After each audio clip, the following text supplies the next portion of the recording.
You know, for years, we've all been talking about the impact of social media.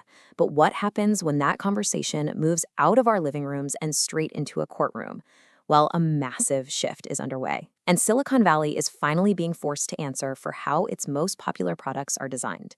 So let's get into it because this reckoning, it's really just getting started.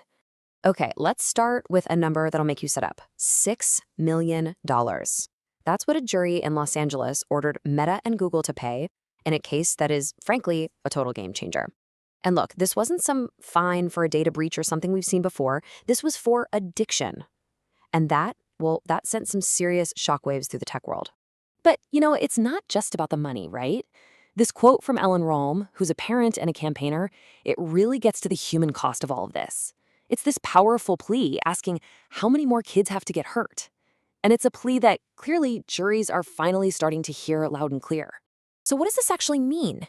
It means that for the very first time, a jury looked at the evidence and said, yes, Meta and Google, you are responsible for this young woman's addiction, an addiction that got its hooks in her when she was just a kid.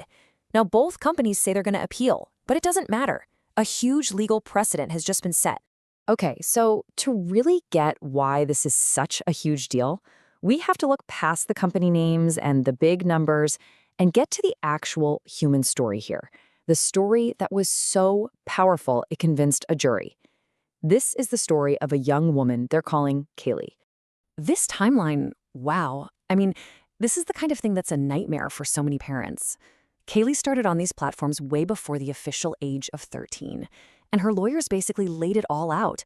As her time on the apps went up and up, her mental health plummeted, leading to these really serious diagnoses that she's dealing with today.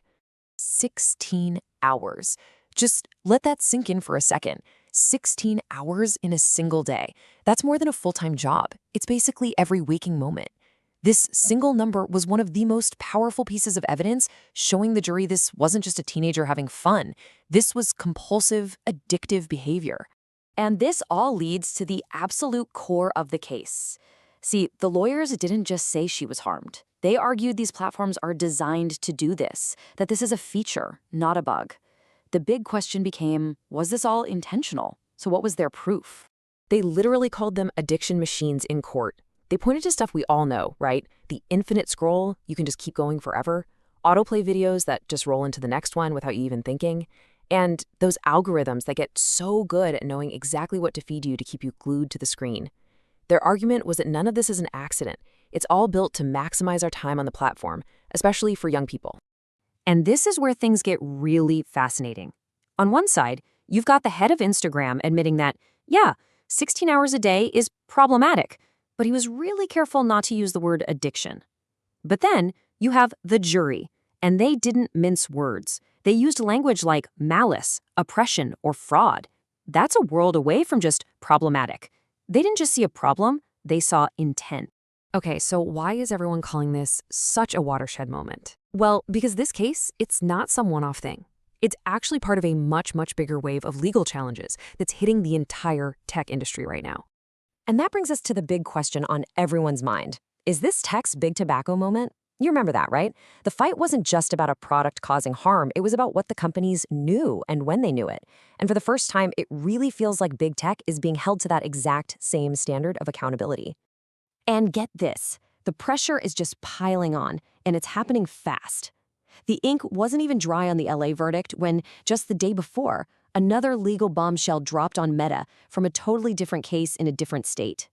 This time, it was in New Mexico, and the number? A whopping $375 million. This penalty was for misleading the public about how safe its platforms were for kids.